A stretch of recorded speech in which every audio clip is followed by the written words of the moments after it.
Winters آتے ہی نا زندگی کا پیٹرن بدل جاتا ہے۔ ونٹر جب آتا ہے نا، جس طرح سمرز آتا ہے تو ہماری نیڈس چینج ہو جاتی ہے، اس طرح ونٹر آتا ہے نا تو ہماری نیڈس چینج ہو جاتی ہے، ہمیں گرم چیزیں۔ آج میں آپ لوگوں کے ساتھ اپنی سیلف کیئر روٹین بچوں کی اور اپنی ڈے روٹین شیئر کروں گی۔ میں اپنی روٹین کو کس طرح مینیج کرتی ہوں، سارے دن کے کام بھی کس طرح جلدی جلدی کرتی ہوں اور بچوں کو سارا کچھ کس طرح کرتی ہوں، تو ہوپ سو ولاگ میں اینڈ تک بنے رہیے گا۔ السلام علیکم، کیسے ہیں آپ سب؟ ہوپ فلی سب ٹھیک ہوں گے۔ الحمدللہ میں بھی ٹھیک ہوں۔ صبح میں نا جلدی اٹھنا بڑا مشکل ہوتا ہے سردیوں میں، کیونکہ بستر گرم ہوتا ہے اور گرم بستر چھوڑنے کا نا دل نہیں کر رہا ہوتا، تو پھر بھی میری کوشش ہوتی ہے کہ میں جلدی جلدی اٹھوں، وضو کرتی ہوں، پھر نماز پڑھتی ہوں، نماز کے بعد تھوڑا سا ذکر کرتی ہوں، قرآن پاک وغیرہ پڑھتی ہوں اور اس کے بعد کچن میں چل جاتی ہوں، اور کچن میں پہلے جا کے چولہا جلانا ہوتا ہے، کچن کا ڈور وغیرہ بند کرتی ہوں تاکہ نا سردی وغیرہ نہ لگے، اور گرم پانی کرتی ہوں، آٹا بھی گوندھتی ہوں گرم پانی سے، اور پھر اپنے لیے گرم پانی کر کے رکھتی ہوں، 1 گلاس گرم پانی کا صبح صبح پیتی ہوں، اور پھر ایک لمبی بریتھنگ کرتی ہوں تاکہ نا میرا انرجی لیول بوسٹ ہو سکے اور آرام سے میں سکون سے اپنے دوسرے کام کر سکوں۔ اس کے بعد میرا نیکسٹ کام ہوتا ہے بچوں کو اٹھانا۔ بچوں کو اٹھانا نا یہ بڑا ایک پاسبل مشین ہوتا ہے، کیونکہ بچے سردی میں اٹھ ہی نہیں رہے ہوتے، انہیں بار بار ہوتا ہے مما نہیں ابھی سردی لگ رہی ہے، سردی لگ رہی ہے، تو ظاہر سی بات ہے بچوں کو سردی تو لگ رہی ہوتی ہے، لیکن پھر بھی اسکول بھیجنا ہوتا ہے۔ پھر بچوں کو اٹھاتی ہوں، ہاتھ منہ ان کا دھوتی ہوں، پھر کوئی نہ کوئی موئسچرائزر لگاتی ہوں، پھر ان کی اسکول کی تیاری وغیرہ کر لیتی ہوں، سارے کچھ بوٹ ان کے جو جوگز وغیرہ ساکس وغیرہ ہر چیز پہنا کے ساتھ ہی انہیں کچن میں لے جاتی ہوں، پھر ان کے موئسچرائزر وغیرہ ہاتھوں پہ پاؤں وغیرہ پہ فیس پہ لگا دیتی ہوں، اور اس کے بعد میں ناشتہ بنانے کی تیاری شروع کرتی ہوں تاکہ گرم گرم ناشتہ جیسے ہی بنے نا تو بچوں کو ناشتہ دوں۔ نیم گرم کر کے دودھ دیتی ہوں، بچوں کو ٹھنڈا نہ دیا کریں کیونکہ اس سے نا کھانسی وغیرہ شروع ہو جاتی ہے، سردیوں میں تو ویسے ہی بچے کوئی چیز کھا لیتے ہیں تو کھانسی ہو جاتی ہے، تو کوشش کرتی ہوں نیم گرم دودھ میں شہد ملا کے دوں اگر شہد ہو تو اور پھر جلدی جلدی گرم گرم پراٹھا ہوتا ہے، انڈا ہوتا ہے، جو فرائی انڈا ہوتا ہے یا آملیٹ وغیرہ ہوتا ہے یا کوئی سالن ہو تو اسی سے کھا لیتے ہیں، تو پھر اس کے بعد بچوں کو سارا کچھ رپیٹ کروا کے پھر بچوں کو کور کر کے اچھی طرح سے پھر انہیں اسکول بھیجنا ہوتا ہے۔ اس کے بعد نمبر 3 اس کے بعد 3 ہمارا کام شروع ہو جاتا ہے ناشتے کا، پھر اپنے لیے اور ابو کے لیے ناشتہ بناتی ہوں، پھر ناشتہ بنا کے جیسے ہی ناشتہ بنتا ہے جلدی جلدی انہیں گرم کر کے دے آتی ہوں، پھر اپنا ناشتہ اور بیٹے کا چھوٹے کا ان کا ناشتہ کرواتی ہوں، نیم گرم دودھ دیتی ہوں، اور اس کے بعد پھر میرا سارا کام شروع ہو جاتا ہے۔ پھر جیسے ہی ناشتہ ختم ہوتا ہے تو میں ساتھ ساتھ اپنے برتن بھی واش کر لیتی ہوں اور کاؤنٹر ٹاپ بھی صاف کر دیتی ہوں اور سنک بھی واش کر کے رکھ دیتی تاکہ نا سنک بالکل خالی کر دیتی ہوں، برتن کوئی بھی نہیں پڑا رہنے دیتی اور سنک کو صاف کر دیتی ہوں تاکہ نا خالی ہو، پرسکون ہو کے سارے برتن بھی دھل گئے ہوتے ہیں۔ اس کے بعد میں کلیننگ کا کام کرتی ہوں، کلیننگ وغیرہ کرنے کے بعد ساری ڈسٹنگ وغیرہ کرنے کے بعد پھر میں ہاتھ منہ دھو کے نا پھر میں اپنے لیے کپ چائے کا بناتی ہوں اور اپنے لیے 10-15 منٹ نکالتی ہوں، آرام سے بیٹھتی ہوں، اپنے ہاتھوں کو موئسچرائز کرتی ہوں، اپنے ہونٹوں پہ لپ بام وغیرہ لگا لیتی ہوں تاکہ ہاتھ بھی صاف ستھرے رہیں اور ہاتھ ڈرائی نہ ہو، کیونکہ سردیوں میں نا بال ہاتھ نیلز جب خشک ہوتے ہیں نا تو بڑی اسکن ڈرائی سی ہو جاتی ہے اور عجیب سی نا ہمیں اریٹیشن فیل ہوتی ہے، تو جب بھی کوشش کیا کریں ہاتھ جب بھی وضو کریں یا کچن میں برتن وغیرہ دھونا تو ہاتھ واش کریں، تو تب نا موئسچرائزر اپنے ہاتھوں پہ اور بچوں کے بھی جب ہاتھ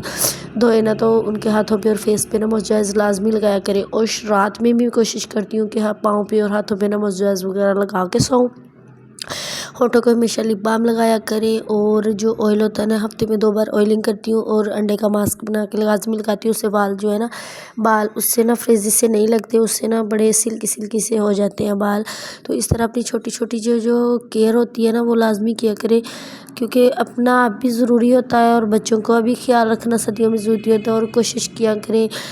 یخنی بنا کے بچوں کو دیا کریں، سوپ دیا کریں، ڈیلی انڈا دے سکتے ہیں موبائل تو ڈیلی انڈا دے، اگر ڈیلی نہیں دے سکتے تو 1-2 دن چھوڑ کے لازمی انڈا بوائل کر کے دیا کریں، اور نیم گرم دودھ دیا کریں، نیم گرم دودھ میں شہد وغیرہ ملا کے دیا کریں، اور اس طرح کی نا چھوٹی چھوٹی چیزیں کرنے سے نا بچے تھوڑے سردیوں میں نا آرام سے رہتے اور کم بیمار ہوتے ہیں، جب ہم بالکل ان کی کیئر نہیں کرتے، اپنی کیئر نہیں کرتے نا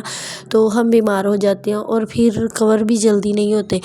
تو کوشش کیا کریں ساری چیزیں دودھ وغیرہ اس طرح کی چھوٹی چھوٹی جو ہوتی ہیں نا دودھ بھی گرم کر کے ٹھنڈا نہ گرمیوں میں تو ٹھنڈا پی لیتے ہیں، سردیوں میں نیم گرم کر کے دیں، اور پانی بھی جب بھی دیں خود بھی پئیں تو نیم گرم کریں اور پھر بچوں کو بھی پلائیں، لازمی پلائیں، اگر نہیں پیتے تو پھر بھی کوشش کریں پلانے کی، اور خود بھی 5-6 گلاس پانی کے پیا کریں، اور کوئی ڈرائی فروٹس نٹس وغیرہ لیا کرے، کوئی جو جس طرح ڈرائی فروٹس کے لڈو وغیرہ بنا لیتے، اگر بچے ویسے نہیں کھاتے تو لڈو بنا کے رکھ لیا کریں، کوشش کیا کریں کہ بچے کھا لیں۔ تو اس طرح کا چھوٹا چھوٹا کرنے سے نا، سارا کچھ کرنے سے بچے بھی، گھر بھی، سارا کچھ پرسکون ہوتا ہے۔ اور لانڈری میں ہفتے میں پھر 2 بار کرتی ہوں، کیونکہ ایک تو سردی اتنی ہوتی ہے، کپڑے ڈرائی نہیں ہو رہے ہوتے، تو پھر کوشش کرتی ہوں کہ 2 بار کروں۔ اس کے بعد میرا دوپہر کا کھانا ہوتا ہے کہ بچوں کے آنے سے پہلے کھانا وغیرہ بنا لوں، روٹی بنا لیتی ہوں، جس طرح بچے آتے ہیں نا پھر ان کو کھلا دیتی ہوں، کیونکہ انہیں بھوک لگی ہوتی ہے، جلدی جلدی کھانا دے دیں۔ پھر اس کے بعد نماز وغیرہ پڑھنے میں، سارا کچھ کرنے میں نا، پھر شام کا عصر کا ٹائم ہو جاتا ہے، پھر بچوں کے قاری آ جاتے ہیں، ان کو بھیجتی ہوں۔ اور پھر شام کا جو کام ہوتا ہے نا، کچن میں قاری ہوتی ہوں، ساتھ ساتھ کھانا بنانا یا بچوں کا دودھ، تو پھر بچے بھی کچن میں ہی کھڑے ہو جاتے ہیں، یا کچھ مجھے سنا رہے ہوتے ہیں، یا کچھ میں انہیں ریپیٹ کروا رہی ہوتی ہوں کہ اس طرح پڑھیں۔ تو پھر ساتھ ساتھ بچوں کی بھی ایکٹیویٹیز ہو جاتی ہیں، بچوں کی بھی ایکٹیویٹیز ہوتی رہتی ہے، اور میرا کام بھی ہوتا رہتا ہے۔ اور پھر شام کا کام جیسے ختم ہوتا ہے نا، تو میری کوشش ہوتی ہے کہ جلدی جلدی شام کا کام ختم کر کے نا، تو بس روم میں چلے جائیں اسکول سے۔ پھر ہاتھوں پاؤں کو موئسچرائز کر کے تو بچوں کو نیم گرم دودھ دے کے سلا دیتی ہوں۔ اس کے بعد میں اپنا 1 کپ چائے کا بناتی ہوں، اور پھر سکون سے تھوڑا بہت موبائل سکرول کرتی ہوں، یا اپنا چائے کا کپ انجوائے کرتی ہوں۔ اس طرح میرے ساری دن، ساری روٹین اسی طرح میری مینیج ہوتی ہے۔ تو ہوپس آپ کو ولاگ اچھا لگے تو لائک کمنٹ شیئر کیجیے گا، اور میرے چینل کو سبسکرائب کیجیے گا، میری ویڈیو کو فل واچ کیجیے گا، اور بیل آئیکن کو پریس کر دیجیے گا، تاکہ ہر نئی آنے والی ویڈیو کا نوٹیفیکیشن آپ کو ملتا رہے۔ اگر ویڈیو اچھی لگے تو فرینڈز اور فیملی میں شیئر کیجیے گا، اور مجھے دعا میں یاد رکھیے گا، سب کے لیے آسانیاں پیدا کیجیے گا، اور اپنی اور اپنے بچوں کی نا اسی طرح ونٹر میں کیئر کیا کریں۔ چھوٹی چھوٹی، ہمیں ظاہر تو چھوٹی چھوٹی سی چیزیں لگتی ہیں، لیکن یہ نا ہوتی بڑے کام کی بڑی ہوتی ہے۔ اگر ہم نہیں کریں گے نا، آپ 2 دن دیکھیں کہ آپ سیلف کیئر اپنی نہیں کرتے، اپنے بالوں کا، اپنے فیس کا، اور اس چیزوں کا آپ خیال نہیں رکھیں گے نا، تو آپ کی اسکن کس طرح خراب ہونی شروع ہوتی ہے۔ تو اس طرح چھوٹی چھوٹی چیزیں ہوتی ہیں جن کا ہمیں خیال رکھنا ہوتا ہے۔ خود کا خیال رکھیں، بچوں کا خیال رکھیں، اپنے گھر والوں کا اسی طرح خیال رکھیں۔ سارے کام ساتھ ساتھ کیا کریں نا، تو مینیج کرنے کی، جب ہم سارے کام ساتھ ساتھ مینیج کرنے کی کوشش کرتے ہیں نا، تو سارا کام ہمارا ایزیلی ہو جاتا ہے۔ جب ہم کاموں کو کہ سردیاں نہیں کر سکتے، سر پہ سوار کرتے ہیں نا، تو کام ہمیں بڑے اور بوجھ لگنے لگتے ہیں۔ تو اس طرح ایزیلی اپنے آپ کو بھی ایزی رکھیں، اور کاموں کو بھی ایزی کرنے کی کوشش کریں۔ ملیں گے نیکسٹ ولاگ میں۔